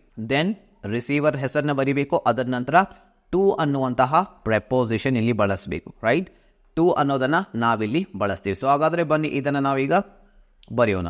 Done Gonzalo. ಸೊ ಇಲ್ಲಿ ಅವನು ಆರ್ಡರ್ ಮಾಡ್ತಾ ಇದ್ದಾನೆ. ಡೋನ್ ಗೊಂಜಾಲೋ ಆರ್ಡರ್ಡ್ ಅನ್ನುವಂತಹ ರಿಪೋರ್ಟಿಂಗ್ ವರ್ಬ್ ನಾವಿಲ್ಲಿ ಬಳಸೋಣ.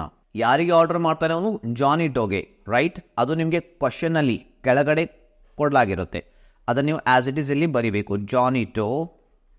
ಸೊ ಅದರ ನಂತರ ಏನಾಗ್ತೀರಾ, ರಿಸೀವರ್ ಆದ ನಂತರ ಟು ಅನ್ನುವಂತಹ ವರ್ಡ್ ಹಾಕಿ, ಟು ಹಾಕಿ ಇದನ್ನು ಆಸ್ ಇಟ್ ಈಸ್ ಬರಿಬೇಕು. ಇಲ್ಲಿ ಯಾವುದೇ ಬದಲಾವಣೆ ಮಾಡುವಂತಹ ಅವಶ್ಯಕತೆ ಇಲ್ಲ. Root them out. ಸಿಂಪಲ್.